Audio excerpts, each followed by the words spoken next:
Hello and welcome back to another episode of the Bitstocks podcast. Coming at you from Bitstocks London office, Cyrus Yari here.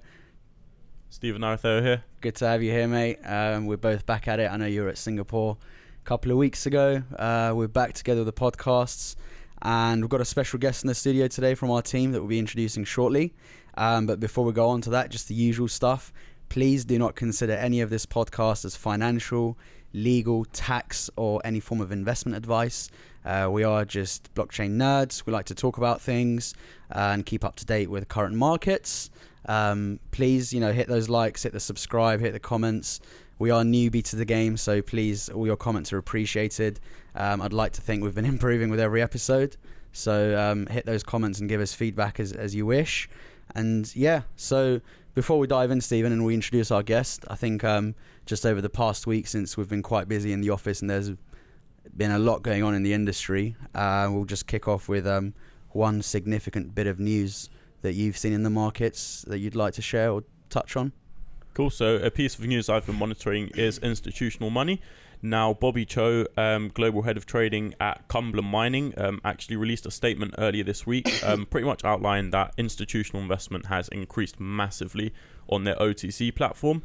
Just a few figures that sort of coincide with that. In June of 2018, we saw $334 million plugged into the space by VCs.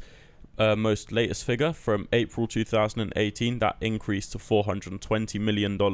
Now, as an industry, it shows us, as we all know, price has been falling off massively, but the amount of money funding coming into the space has increased. So that alone speaks volumes to me. Yeah, no, good stuff. One big bit of news that I saw which moved the markets a bit, it was end of last week actually, is the Vanek and Solidex ETF proposal. So initially that was the decision date was set to be the September 29th. We all knew that, or we expected it to be rejected by then, but they actually delayed it to the 29th of December. So they said, we're not approving it, but we're delaying it. So naturally there was a positive market reaction that day, which to me is still, I don't agree with it. It's a bit stupid the way markets react at the moment. It still shows the infancy of the market, but it was pushed to 29th of December, which interesting because that's in the holidays. But I'm sure they'll make the decision a few days ahead of then. Still 29th of December. I personally don't think it will get approved. It could get pushed to 2019 or even beyond 2019. You touched on it in the first podcast. Look how long it took for them to make the decision on the gold ETF or the copper ETF or the traditional assets. This will get approved, just not yet. But yeah, so initially I think it was 2nd of July and they said you have 180 days to make the decision, and 180 days is 29th of December, so there's no more delaying it. It's either approve or reject, and I think it's going to get rejected. But what's actually interesting is about the Vanek and Solidex ETF bid is that the proposed fund would hold a repository of Bitcoins rather than of Bitcoin derivatives. So all the other 9 ETFs that were rejected, they were actually based on things such as ETF on Bitcoin futures, whereas the Vanek Solidex is based on the physical holdings of Bitcoin, and they I think their fund will actually it would issue shares from a starting price of $200,000, so naturally removing the more smaller and retail amateur investors. But yeah, so that's a big bit of news that everyone's following because the markets react to that every single time. But we all, I mean, I know your thoughts. You think it's not going to get approved either, 29th of December. Cool. So we'll dive into the chunk of the actual podcast and the reason we're here today. We have a special guest with us. Yep. We have our very own Antonio Shillingford, portfolio manager at Bitstocks, as part of the advisory team. But yeah, it's a pleasure to have you on, mate. How are you? No problem. Yeah, I'm doing really well. Really well. How about you guys? Doing Amazing. fantastic. Couldn't be better. Can't complain. So we know that obviously as one of the core original members of the Bitstocks team, you've been here since pretty much day one, part of the founding team. We consider you a dinosaur in the game. We'd like to know maybe a snapshot about yourself, what you do at Bitstocks, your journey to this point. Yeah, no problem. So in Bitstocks, yep, I was definitely here from early doors. So helped build this company from effectively where it was when I joined to where it is today. And that is literally like black and white. But what I actually do here is I actually work on the advisory desk. So I'm one of the portfolio managers.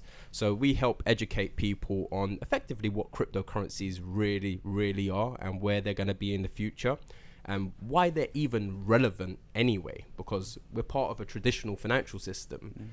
What's wrong with that system? And then you start to ask questions, you jump down that rabbit hole, and you start to find answers, and you start to really understand how cryptocurrencies truly impact things. And it's not just about the financial gains. Of course, that's a positive, but that's just a byproduct. That's what initially sort of sparked my interest within this space, because I've been involved in finance for about the past 6 years now. Originally, it started from gold. So of course it was a sort of natural transition, because at that particular point they were talking about, of course, cryptocurrencies being the gold 2.0 effectively. But prior to that, from when I was about the age of 12 to 13 years old, I used to work at my uncle's computer shop. So from that age, I was literally building computers, the hardware side of things, as opposed to, of course, the software. But yeah, building computers, going to computer fairs. All of this really did engulf and encapsulate me, because it's the tech side of things and also the finance side of things. So your background's pretty much mixed. You understand the tech, you understand the finance, and coupled together is perfect for you. Exactly. I noticed you said there are flaws in the current financial system. Now, what does that mean to you? Why are there flaws? And name maybe one or two of the major flaws. Yeah. Now, so with the financial system, once you really start digging into it, this is going to seem like a very bold and big statement. And all of the things that we effectively talk about here, I do implore people to actually go out there and fact check the stuff themselves. And of course, once you do jump down that rabbit hole, you'll start to find out that you just keep on digging and digging and digging. That is what it should do. Now, issue is, at the moment, this is the big statement, is we are pretty much what we call modern day slaves to the system that we're involved in at the moment. And to understand that, you need to understand how much money originates in the first place. Now, money isn't a government controlled item. Yeah, governments just utilize fiat currencies. Now, where money gets created from, the source, is central banks. Now, you got to ask yourself, is what's a central bank's incentive of actually creating money for people? Now, what they do is, a central bank is purely a for-profit company. An individual owns a central bank. So with that being said, they are strictly a for-profit company. So every single pound or dollar they create, there's a certain amount of interest attached to that dollar. Now, let's say, for example, we was to wipe out all currency that is ever in existence, and there's one central bank. Now, that central bank prints a $1 bill, and they give it to, of course, our governments. Now, on that $1 bill, bear in mind they are a for-profit company, there's a certain amount of interest attached to that $1 bill. And of course, if any of you guys have watched it, this little snippet will actually be on Zeitgeist as well. And that is something from the younger days that actually sort of made me jump down that rabbit hole. But yeah, there's a certain amount of interest attached to that $1 bill. So if I was to give that $1 bill to you, and then 5 months down the line, I was, okay, now it's time to pay up. You have to pay me back that $1 and that amount of interest attached to it. That interest doesn't exist. Where does it come from? How is it possible that you can pay me back more than $1? Because there's only $1, right? Exactly. And that's when the whole debt thing comes into it, correct? Exactly. Okay. Yeah, super interesting. You touched on the bit about central bank and sort of, which kind of leads me on to Federal Reserve as well.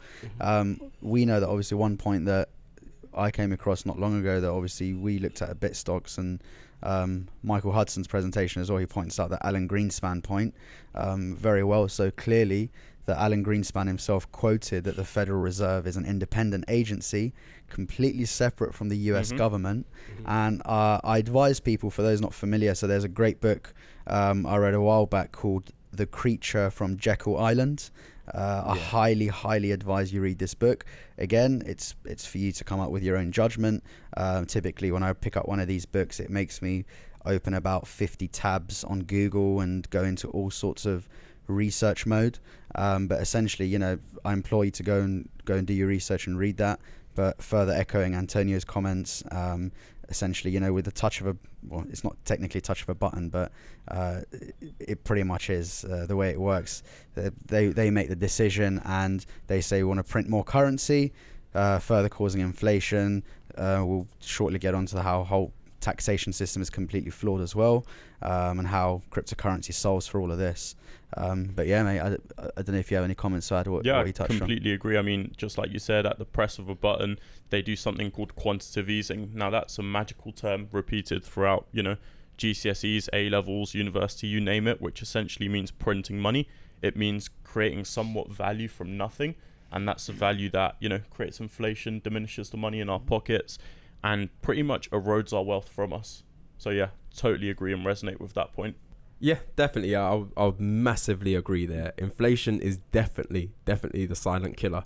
It is constantly eroding away the people's spending power of their capital, which we can actually see throughout history, because my granddad actually managed to purchase a property for £5,000.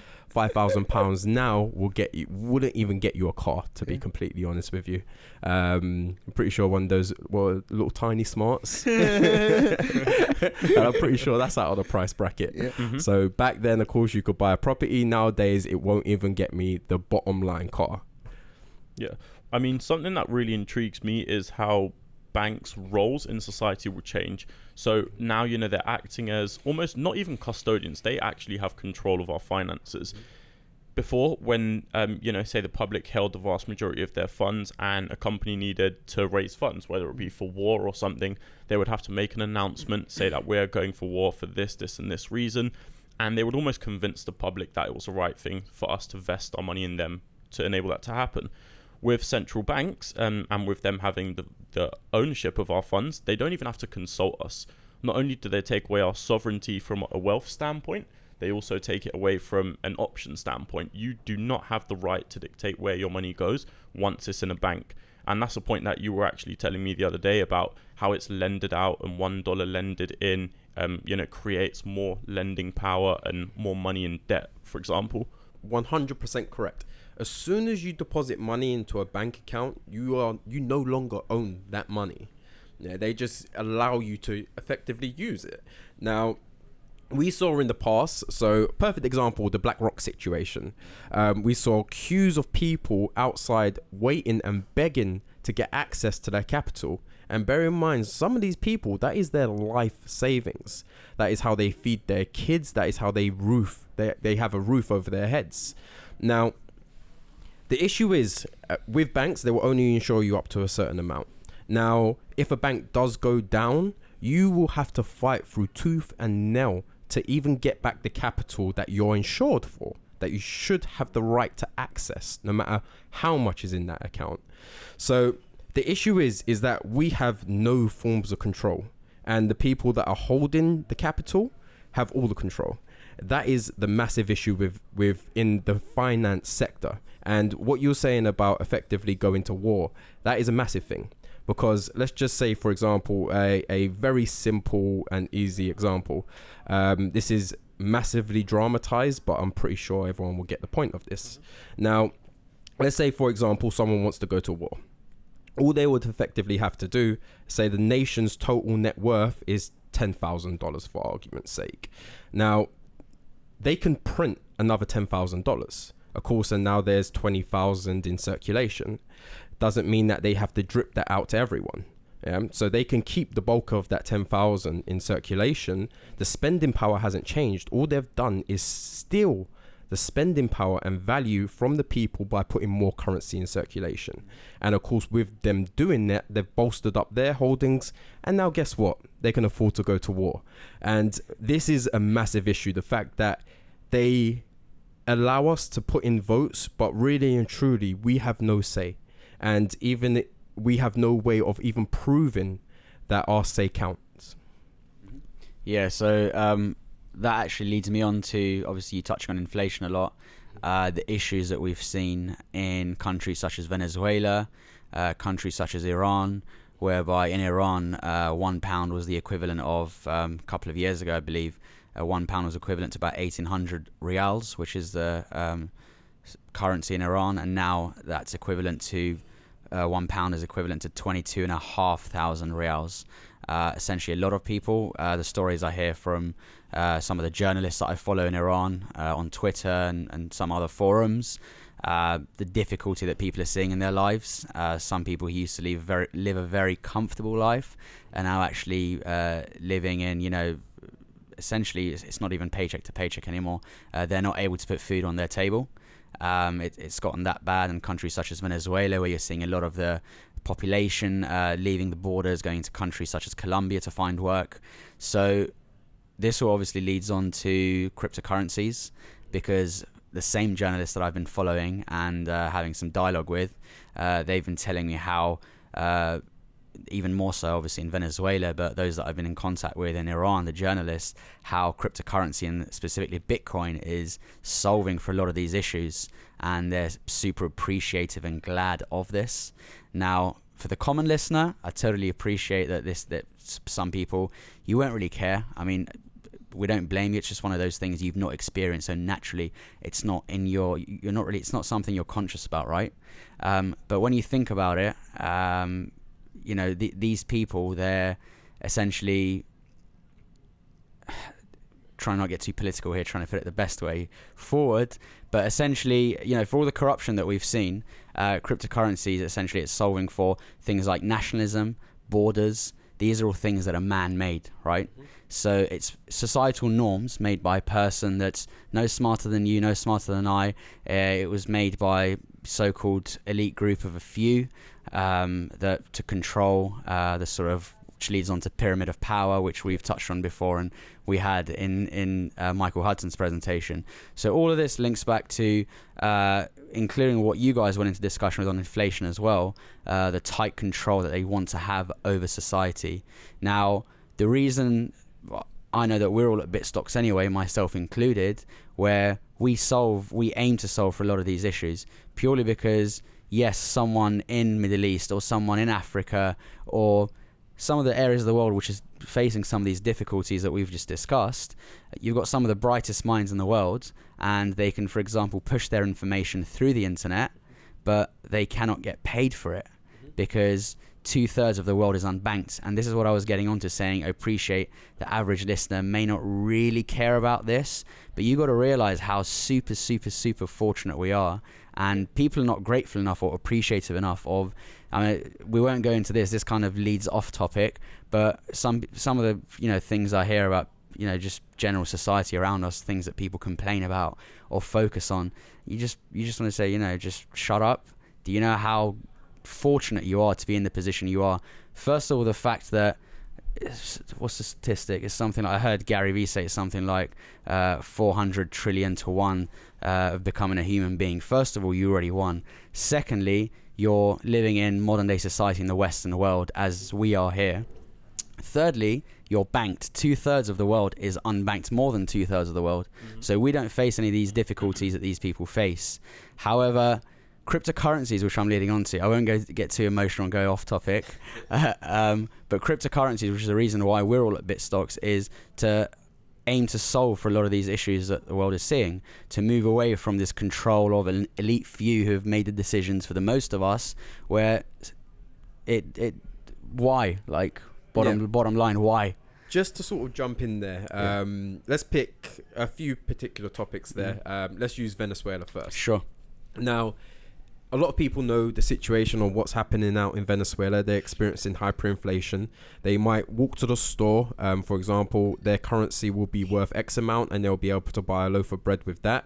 The next day, they might need double to go and buy a loaf of bread. Mm-hmm. So that is why it's unfeasible to use that currency for those people to survive and live. Yep. And the issue is out there is that is massively affecting the people. Now, ask yourself this. Do you think the people had any say in any of the policies or any of the movements that the government made to put them in that position?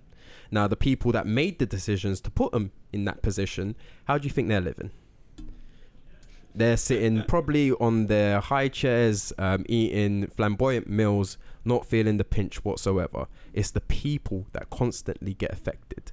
And that is what really does truly bother me, and that is what I hate most of all, is that these top 1%, however you want to name it, deep state, they have a few particular names. They think that they can control the narrative of people. Yep. It has been working because they have had tools to do so. Finance is one of them, creating us into debt slaves. I'm very lucky and fortunate I'm in the position that I am, that I actually love my job and love what I do, because it does have such a huge impact and we are building something amazing here. But a lot of people aren't in that situation, and I'm still a debt slave to the system because I have to come to work every single day so that I can effectively put a roof over my head and food on my table. Yeah, the only way that you beat the game that they've created is that you try and accumulate so much wealth to the point where you buy your free time back. And that enables you to do the things that you truly love and support who you want. But the issue is, within the traditional financial system, only a very select few can actually obtain that. The more that I accumulate from myself, I'm taking away from the rest of the people. So that is what is truly cancerous about that system. And that is why we're truly involved in cryptocurrencies. But don't think cryptocurrencies is the be all and end all, because it's not the complete fix. We have to change a lot of things ourselves as well. Finance is just one mechanism they use. Yep. Media, again, is another mechanism. It used to be 6 corporations owned 90% of Western media. Yep. Now, that is ridiculous when you really think about it. And if you think about our parents, and as bad as this sounds, my parents are actually pretty close-minded when it comes to things, even though they've got a bunch of kids that are very opinionated. But they are very close-minded, and that is just because of the way that they're receiving information. They would open up a newspaper, and those 6 corporations could push whatever agendas they wanted in terms of what they wanted people to believe. And now I believe those 6 corporations have actually been diluted to 3 now, because I'm pretty sure there's been some mergers. Yep. So yeah, they have slowly they are centralizing power even more and more. Now, I wanted to briefly touch on a point you made about Venezuela, because I totally agree with that, and we actually had a chat and you agree with that also. Banks have been failing ever since creation, and it's not like they were failing forward. That's a term we love here at Bitstocks, but they haven't been failing forward. We started off with the gold standard, then it was the partially gold-backed standard, then it was Bretton Woods, then it was, yada, yada, yada, all the way down. We have the US dollar today. Not one of those currencies has actually succeeded. And there's a reason. When a economy is in these times, they use stabilization mechanisms. So they'll teach us that expansionary monetary policy is something that reduces inflation. In essence, you're just printing out more and more money, leading to a vicious poverty cycle that pretty much circulates on and on. Now, correlating that with cryptocurrencies, a lot of people sort of see, there's a misconception. They believe Bitcoin is totally socialist. It means that you have the same amount of money as I do. That's wrong. What Bitcoin enables is you and I to have the same access to resources. So if we were to utilize them, how we were to utilize them, in what efficient way, that would dictate our payoff, correct? Exactly. That is a huge misconception. I don't know if you guys have anything to add to that, but people go out there and they say we're supporters of Bitcoin because it means everyone has equality in terms of monetary value. They don't have equality in terms of monetary value. They have equality in terms of their accessibility to resources, to education, their right to resources that can help them build businesses, that can allow someone from Africa to interact with someone from Europe and sell his services.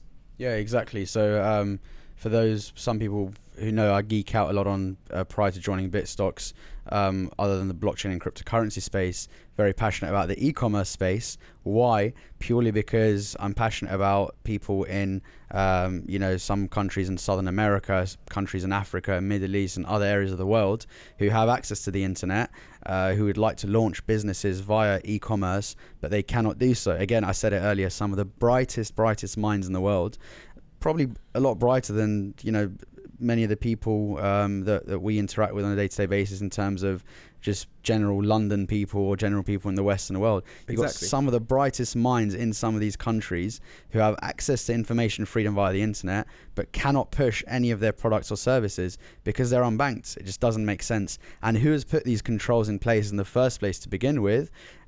Just a select few. And it goes back to that pyramid of power. It goes back to the control to suppress society, things that are just made by a person that's no smarter than you or I. And people have been waking up. The internet with information freedom has been waking people up, and now it's time to put that missing piece in there as well, which is financial freedom, which is via cryptocurrencies, and beyond even financial freedom, via the blockchain as well.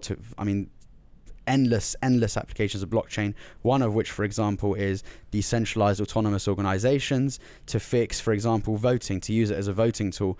All the vote rigging that we see in political campaigns and all of that stuff, that's one example of hundreds and thousands or even millions of things you can do with a blockchain, which goes even beyond financial freedom, which is what we're all passionate about. Exactly. And just to sort of go on to the point that we was talking about earlier about going to war, and that's a perfect example that you brought up.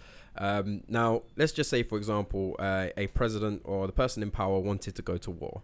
Now, all they will do right now is just print more money and then go. We have no say. Now, let's say, for example, we had very much like a voting system, and we was involved in a currency that they really and truly had no control of, and they couldn't just print more.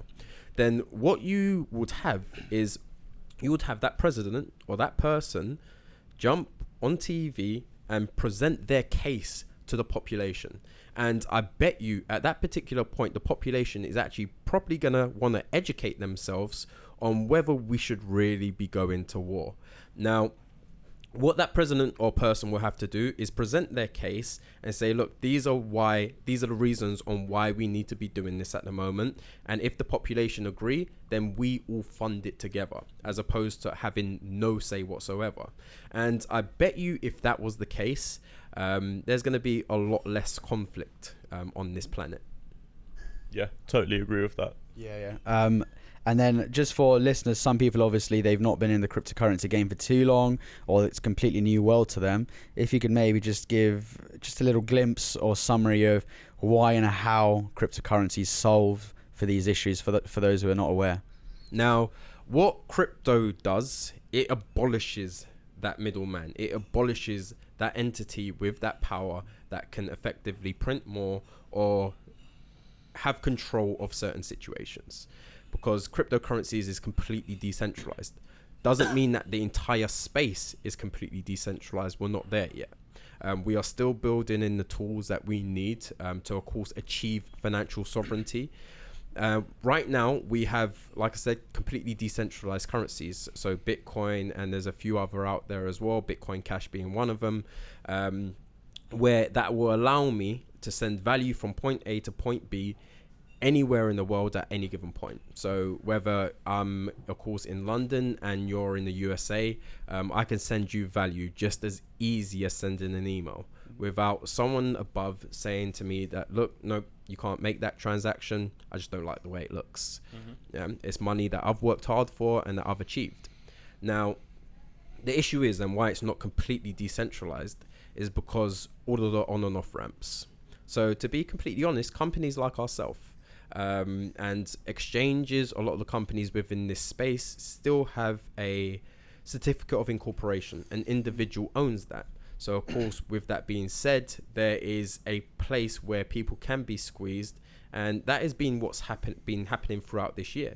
They've been squeezing the companies that are working throughout this space because they know they can't attack crypto.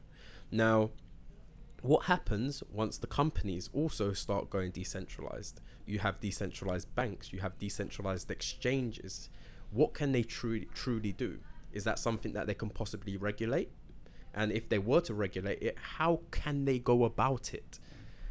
It's a lot of the stuff that's going around at the moment in terms of cryptocurrencies and the stuff that they believe that they can do are just fictional. Regulation doesn't add a safety stamp. It does absolutely nothing. It just allows the older population it just gives them that confidence to get involved in this space, when really and truly all it really does is just strangles out the market. Yeah, I agree. The only thing sort of hindering us from growth is are the central banks and the banks intervening to restrict access to cryptocurrencies. We've seen it with China. We've seen it with the Reserve Bank of India. They are pretty much marginalizing or seizing all relationships between native banks and crypto exchanges. Now, like you said, when these off-ramps are actually abolished and got rid of, the barriers to entry suddenly fall, and they fall very low, allowing anyone to, in essence, hop over them and enter the space. And, as Bitstocks, as we sort of model out our decentralized investment bank, that's something that we sort of hope to add value in. Yeah, 100% agree.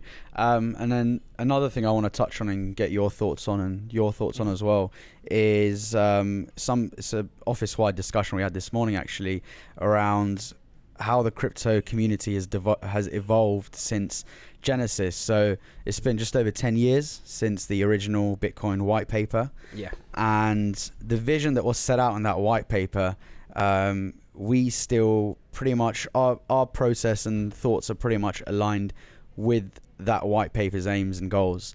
Now, what we've seen along the way is a lot of egos in the way, a lot of people's economic incentives at play. And yes, it's great that a lot of millionaires and billionaires are being made every day in the space, but at the same time the community is now sort of diverging and splitting apart and going into their own route, into essentially a battle every day with other projects in terms of who can raise the most money, who can do this, who can do that. In some cases, a lot of the ICOs we've seen over the past couple of years, which were get-rich-quick schemes, and they've gone off into the sunset. Essentially, we've seen a lot of flaws and issues in the crypto community. Exactly. And people have lost, essentially, vision and the actual aim and goal at play here, which is what we're passionate about, which is what the original white paper was set out to do, which is what we've been talking about for like the last 20-30 minutes to solve for all these issues, which is what we're passionate about and why we're all here. I mean, I don't know what you think, but in your opinion, how can people, what do you think over the next few years in the crypto community, in the crypto space?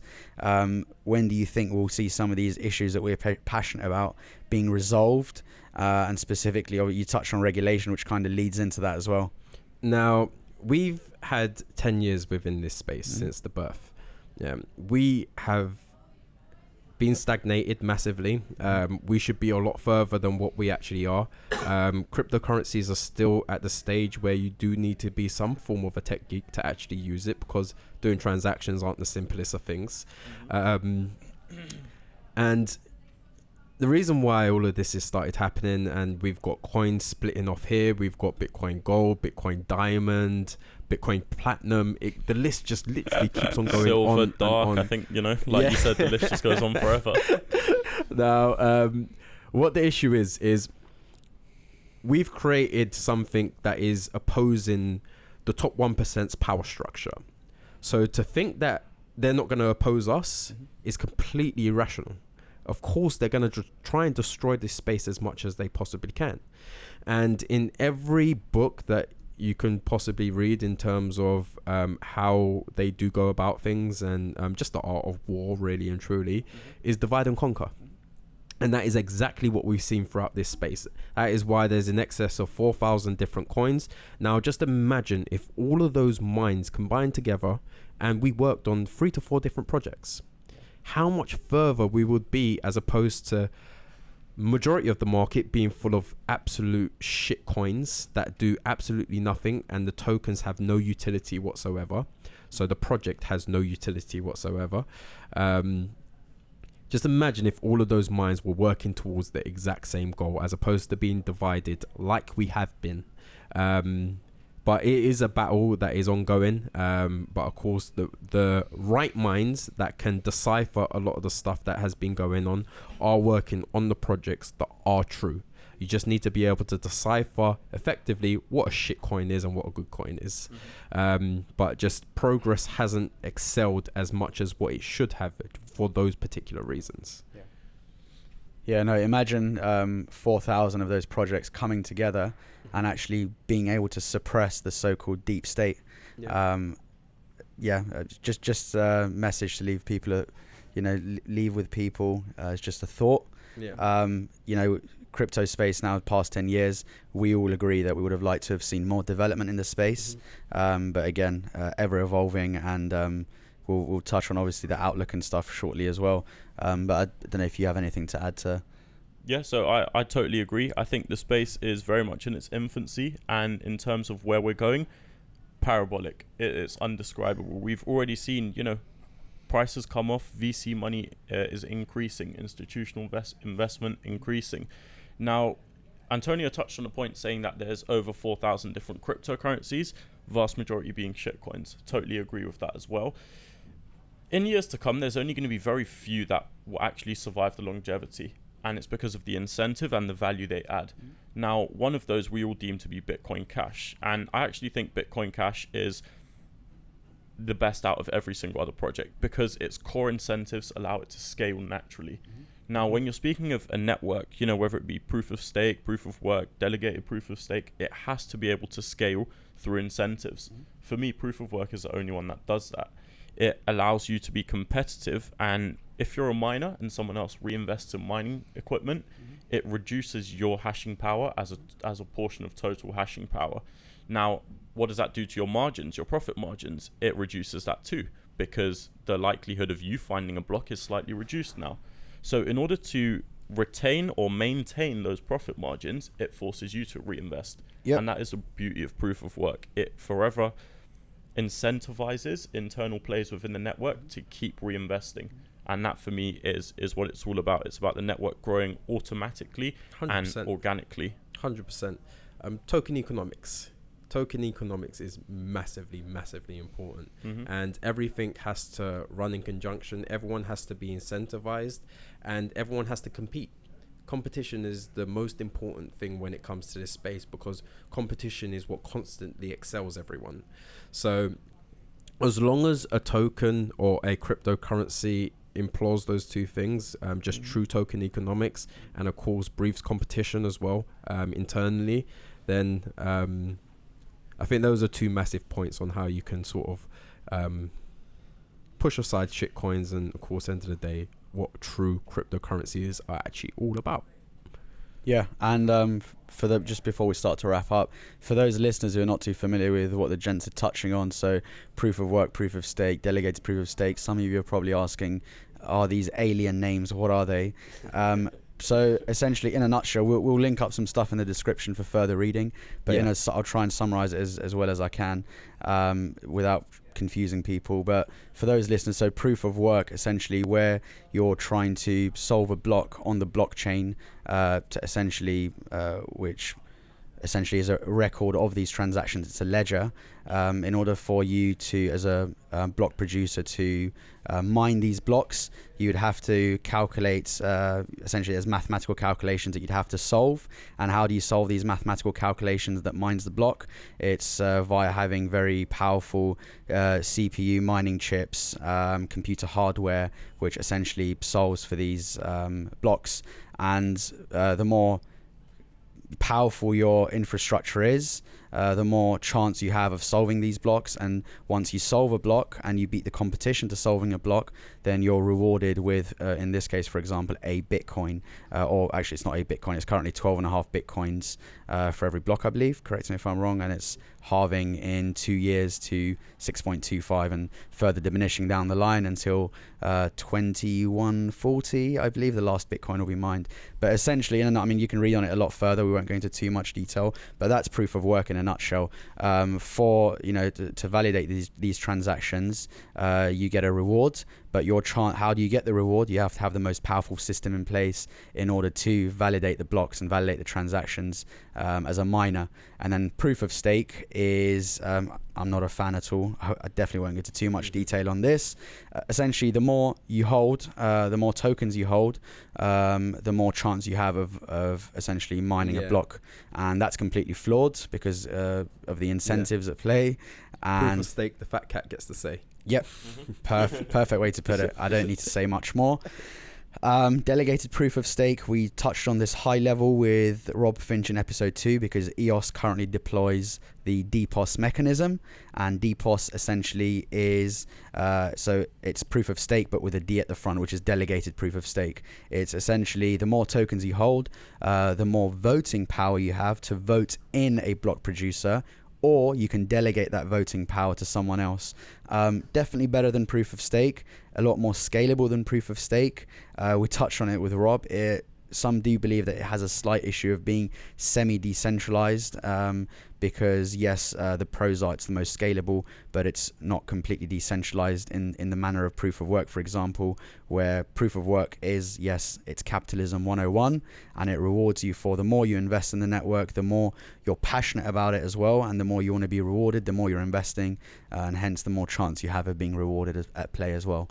So we're all huge fans of proof of work, not to actually knock down delegated proof of stake, because for some chains actually delegated proof of stake is more suitable. So for EOS, I believe delegated proof of stake is probably the most suitable, especially because you're trying to build a lot of decentralized apps on the chain. However, for something like Bitcoin, where essentially it's being used as a peer-to-peer, electronic money, you could call it, proof of work is the most suitable. But that's just my 2 cents. I don't know if you have anything to add to those mechanisms or any flaws you think any of them may have. No, I think it was just fine the way you explained it. Yeah.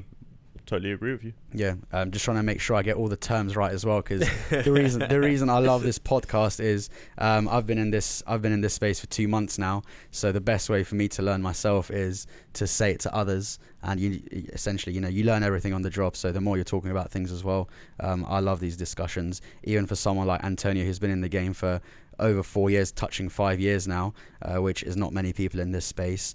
Even for you can agree that if you spend 3-4 days out of the market, knocks you way out of sync. Knocks you way out. So every day you have to stay on top in this game, day and night. That's exactly, it never switches off, and that's what I love about it. But yeah, mate, I don't know if you have anything else to add before we wrap up. Just one last little message is, this space, we've been going for 10 years now. It isn't to the stage where it should be, but we are getting there. But what people are now starting to do is the most important thing out of all. People are now starting to ask questions. Just ask questions on how things actually bloody work. That is the most important thing out of anything. And the way that fiats are backed by absolutely nothing, it's just a piece of paper, end of the day. It's just a promise that this £10 has the same spending power when you walk away and give it to the next person. The more faith we lose in governments and ask more questions, it's just a belief system. Spending power fluctuates with belief in governments. At the moment, it is near enough at one of its lowest levels. And with this space excelling and people asking questions, all that we ask people to really do is just ask questions, jump down the rabbit hole, and don't take what we say for gospel. Go and find out the information yourself. And just to leave people with a thought, we touched on it earlier. I mean, society's been suppressed for a lifetime. For the first time in history, humanity has opportunities at hand and available that have never been seen before. So please, for those of you who are passionate about the space, and then more so blockchain growing and evolving, please bear in mind that, for the only way for the space to win is for us to all come together. We're huge advocates of this, and, the whole future and what the space holds and what it solves and why we're all here to begin with. So, yeah, just leaving you all with a thought. I don't know if you have anything to add, mate, before we start to wrap up. Pretty much covered by you guys. I can't stress how important it is to ask questions, because once you ask questions, the right answers will be attracted towards you, and that is what really encourages people to go out there, make a difference, and take a stance. If you have any questions for us, for example, that you'd like us to cover with people like Antonio, who have been doing this for many years, just drop them in the comments. We'd love to cover some of your questions in future episodes, with the internal team and with special guests from outside the company as well. Make sure you subscribe. That's the first thing. Hit the notifications. We're just getting started, guys. Honestly, all we want to do for this space is increase awareness, and essentially we've spoken about it enough in this episode, why we're all here to begin with. So please keep in touch with us. Contact us. Feel free to reach out. hit the subscribe, hit the likes, and we'd love to catch you on the next episode. So thanks for listening, and peace.